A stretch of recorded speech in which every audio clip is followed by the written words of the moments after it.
Well, I got some good news and bad news.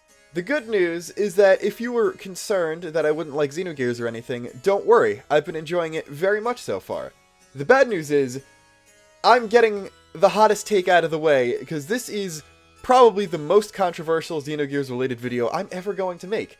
And that's because I didn't despise Babel Tower with every fiber of my being. For those of you not in the know, this is going to require spoilers up through the end of Babel Tower Dungeon, which was about 30 hours for me, and my playthrough might be different depending on how far you're in, but trust me, this is a good chunk of the way through the game. You don't have all the party members yet, but that's because Xenogears doesn't give you all the party members until well after the halfway point. So, at this point in the story, the party is seeking to get in contact with and ally with the floating city of Shevat, which is the only nation in the world remaining that has the potential to help them against the other floating city of Solaris, who has basically been controlling the surface dwellers for the past several centuries. This is also coming at the tail end of a fairly lengthy arc in which the protagonist Faye has been in a coma and unplayable, while other party members rotated through the quote-unquote lead spot, as you did a bit of overworld exploration in several dungeons. Keep in mind, this has been a long enough period of time for the character of Billy to be introduced, get his own spotlight dungeon where he's the leader, and then another sequence where he's the leader that's basically his entire character arc, and could probably be the plot of an entire other JRPG. So yeah, it's kind of been a while. But Faye has befriended an agent of Shevat the party had rescued earlier while in the infirmary, and they decide to try to scale the Babel Tower, as Shevat used to be anchored to it, and there is probably still communication equipment on the top. For them to attempt to get into contact with it is the best lead they had, so with Faye back in the lead, it's time to start climbing the tower. And what a tower it is, because this is considered by a lot of players to be the worst dungeon in the game, and just a general stain on the wonderful experience that is playing Xenogears. Well, it certainly wasn't the favorite dungeon I've been through so far, but I really don't think it was that bad, and I'm going to give a bit of a play-by-play to explain why. First off, this is a gear dungeon, so you're in your mechs, which means you have limited fuel, and you can't restore HP very easily. And this is also coming after a pretty decent stint where all of your dungeons were on foot and gears were reserved only for boss fights. So I think you're already seeing the first problem that might make people get annoyed really quickly, and that's that you probably haven't thought to upgrade your gear's equipment for a long time, and keep in mind, Faye hasn't been playable for even longer, so he's running on equipment that's probably 2 if not 3 shops behind everyone else's. So first things first, at least outfit Veltal and 2 other party members' gears that you're going to bring up the tower, because without up-to-date equipment, you're going to have a very bad time.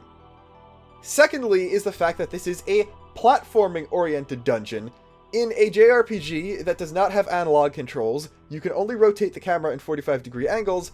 Also, it's very clunky, and has an issue where if the game starts loading a random battle, which it does ahead of time before the encounter actually starts, certain actions are disabled from the player, including jumping, which means it's possible to line your jump up perfectly, press the jump button at the right time, and still fall, because a random battle is going to start basically when you land, or even in the air on the way down. That wouldn't be so bad, except the 2 longest platforming sections in the dungeon have the caveat that if you fail one jump, you basically go all the way back to the start. So you could probably see why a lot of people would be very, very not a fan of this place. And I could see that. I'm not going to trash on your opinion or anything, but honestly, after all it was hyped up to be, it really wasn't too big of a pain. So, just narrating as the ascent goes, the first thing is the bottom watery segment, where if you fall, you get sucked in a whirlpool current that basically just takes you back next to the entrance. First off, you're going to want to do this at least once, because I think there is a treasure chest there that you'd have to go out of your way to get otherwise. And second off, this is a pretty short section, so you only need to make a few jumps in quick succession. Second off, the angles here are pretty forgiving, where you can actually line the camera up to have the correct perspective to make a jump properly. And third off, there's really only 1, possibly 2 really dickish sections. The first is this rope swing, where you actually have to do the little mini-game of building up momentum and pressing the jump button at the right time. A lot of people apparently have trouble with this. I don't know why. It was trivially easy both of my times.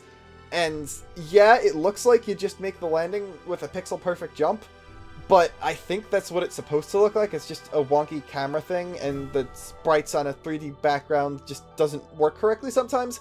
But after that is the really evil part, because of the seesaw, where if you stand on it for too long, it dumps you in the water and sends you back to the beginning, and you need to do some tricky platforming with it to get an item.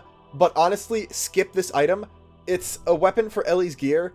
You're probably not going to be using melee attacks with Ellie's gear, and you could buy this in the next shop, so it's definitely not a big deal. You should skip that one. I skipped that one. I did still fall off once because I was being stupid, but as long as you know the seesaw is coming, you can react to it no problem, and now you know.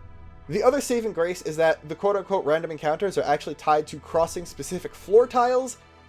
The downside of this is that you can't escape from these encounters, but the enemies are pretty easy. With luck, you should be able to take out one before any of them have a chance to attack. And also, you know exactly when the encounters are. You're not going to have the loading bug where you can't jump, so if you fall off, you know it's your fault and you'll know how to correct for it in the future. And altogether, if you're doing it properly, not counting battles, this section takes maybe a minute to 2 minutes to get through. Which also makes it not too bad, because if you're running low on resources, if you're just going through a bunch of trial and error stuff, you've been fighting enemies, you've been getting money, you know as a fact you'll be able to afford replenishing your gears, so if you're running low, why not just exit? If you jump in the water, it pops you out right next to the entrance, so you can leave, replenish your gears, and come back, and keep grinding out the jumps. Sure, you'll have to fight the battles again, but also, you're not going to run out of resources and HP for what's coming up next. The next section isn't bad at all. It's basically a normal Xenogears dungeon where you're running through hallways, trying to unlock consoles. You do have to get in and out of your gears a couple times, but I don't think you can run into battles in the foot-only sections, which is nice. And the random encounters here are normal random encounters and not tied to floor tiles, so you can run away if you're running low on resources. And eventually you get the cable car elevator thing running, and it takes you up above the clouds to a landing. You know that a boss is coming. It's Ramses and Myung again. Ramses is using his personal gear this time, as opposed to the last fight with him, except he's actually easier this time. He only has like 5,000 HP. He can only attack one person at a time, doesn't do too much damage. So as long as you're not already on your last legs and out of fuel, you should be fine. You can't replenish the gear HP, but you can restore people's EP.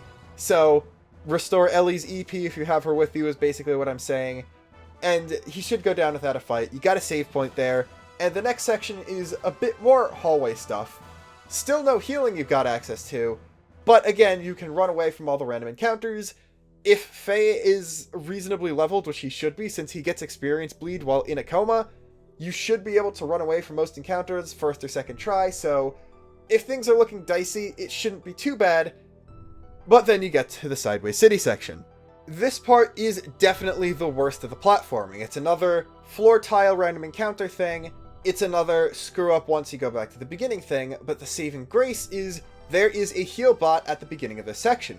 As in, you can spend minimal amounts of money to heal your characters to full. And guess what?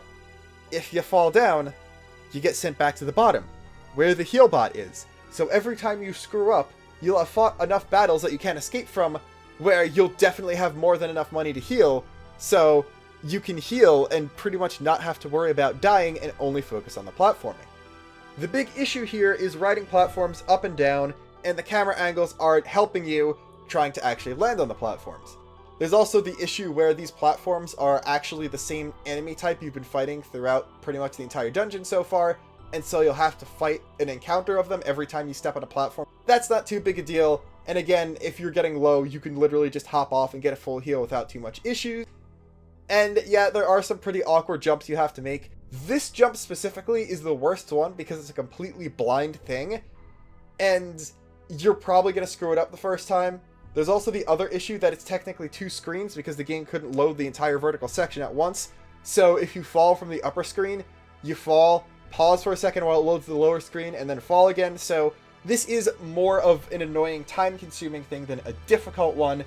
With the exception of the last one, if you could get through the platforming so far, you should be doing all the jumps here perfectly after your second or third try, and once you get really good at it, you might as well just dip to the bottom, top yourself off again, you know there's going to be another boss at the end of this, and then head back up.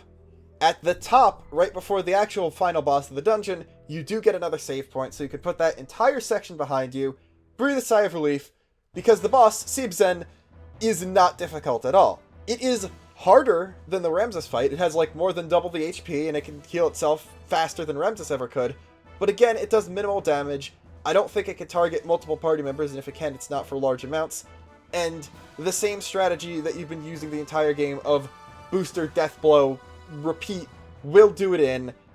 You could probably conserve Ellie's fuel to spam it with air rods too. It's not really a big deal in the long run. So why did I make this video? I don't know. I guess sort of to show that I'm paying as much attention to Xenogears as I should be, and also to just give some of my opinions on stuff in a bit more detail than the recaps would be, because this is gameplay more than plot. And I guess also to say that you guys completely overstated it. Like, it's probably on the lower half of my favorite dungeons in the game so far, but like, Kislev's sewers were worse. It's time-consuming more than hard. You shouldn't be challenged too much by any of this as long as you're a reasonable level and remember to upgrade your gear. Just persevere through it. The game just gets better after this, so like, it's worth sticking through this part.